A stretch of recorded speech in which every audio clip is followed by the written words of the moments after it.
So the other day I was walking through the thrift store and I found this. And I know you're asking yourself, what is it? Well, this is a Logitech SqueezeBox radio. It is one of those internet radio boxes.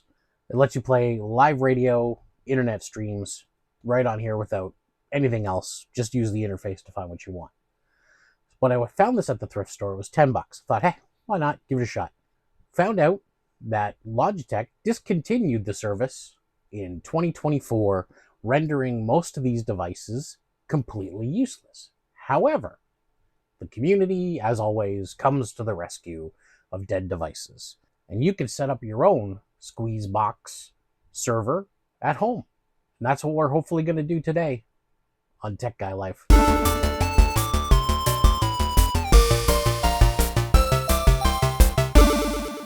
All right, so the first thing we need to do is we need to plug this in and see if it even works.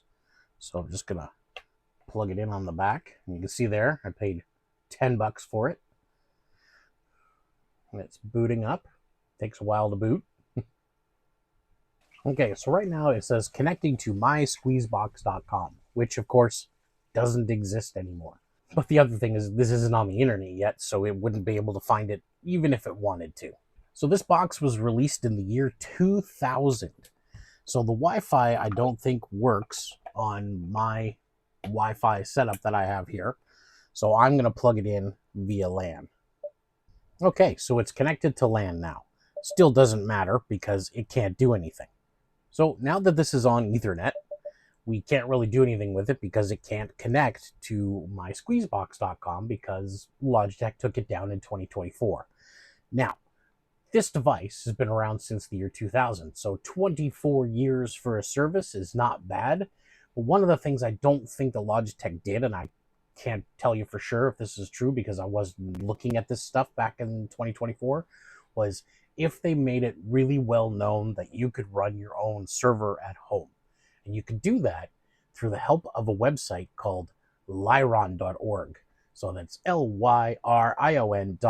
And I'll put a link for it down below. Lucky for me, I have a server that I run in my house with Plex on it. So that is a perfect place for me to run this Lyron server. So let's go over there now and start setting it up. The first thing we're going to do is open a web browser and go to lyrion.org. Then click the Getting Started with LMS link, and this will show you the download link. In my situation, I'm downloading the Windows version. As you can see, they have several available for many platforms, including macOS and many flavors of Linux. Once the file has downloaded, double-click to install. If you are prompted by Windows Protect, press More Info and then Run Anyway. Windows will also ask you for UAV permissions, so go ahead and click Yes. Select your language and the installer will take care of everything else.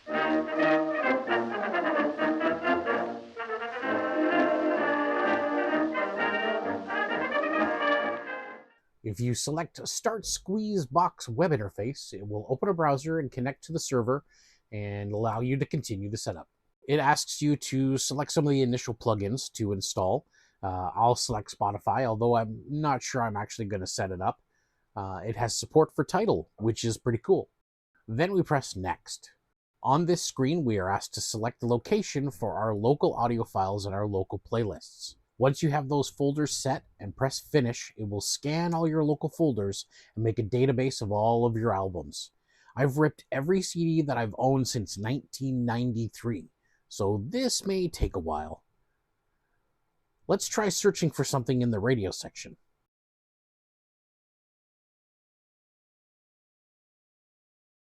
It doesn't appear to be working. None of those links do anything either. I wonder if you need a player connected to have those work.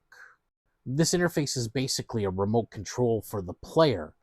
I can set up the server and add audio, but I can't play anything without a connected player. So let's go back to the player and get that hooked up. So from the main menu, I'm going to try and zoom in a little bit on here.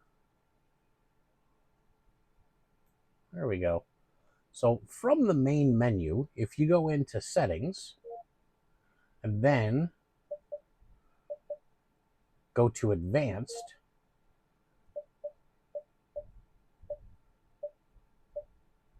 I believe it's in networking, remote libraries, add a new library. Now you can just add in the IP address of your local server.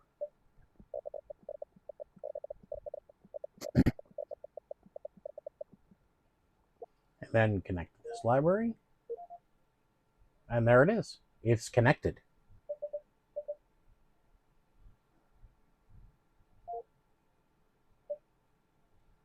So it does look like when I was looking in the web interface, you can't actually browse the internet streams unless you have a player loaded.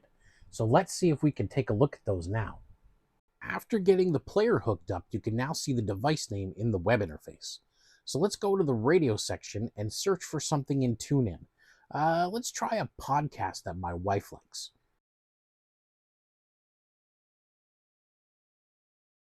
And there it is. With the player attached, the online radio functions work now in the interface. Let's see what radio stations are available in Toronto.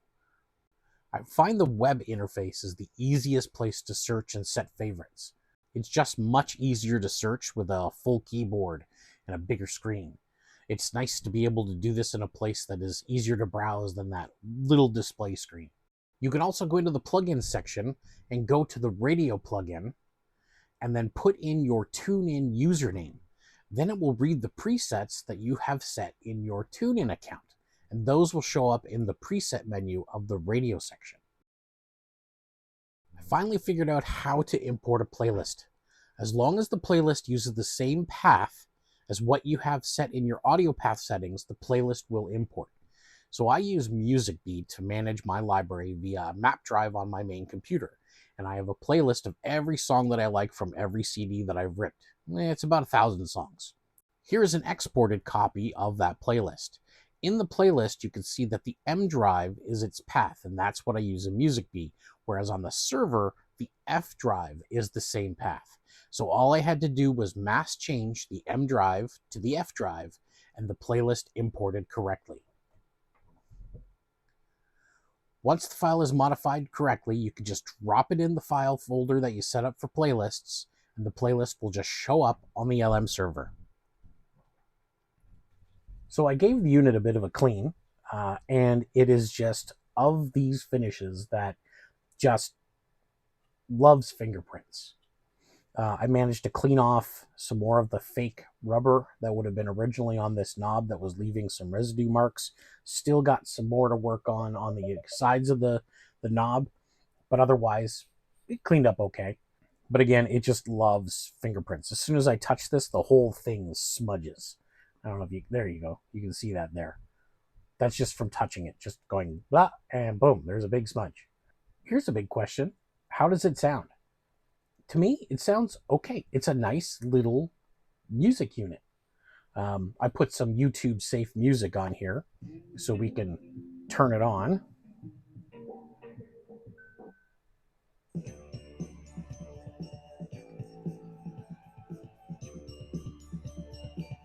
So it's got an okay amount of bass.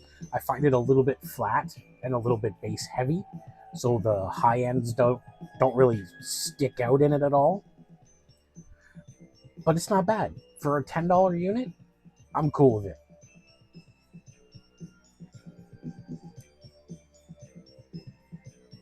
And I would say if anybody happens to find one of these and you can get it for about $10 or less, and you want to do what I did in terms of setting it up, I think it's a great option. I really think it's a good option. And of course, there are other units out there in this line. Oh, one of the weird things I found is the volume control. So when you have it down to 0, muted, and then you start some audio, you have to turn it way up before you can even hear it.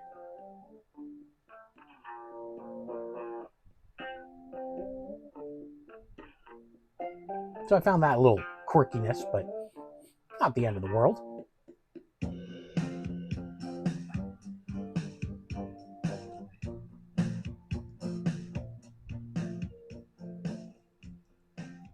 But this should be a fun little, music box to keep around. I have no problems with this, especially for $10.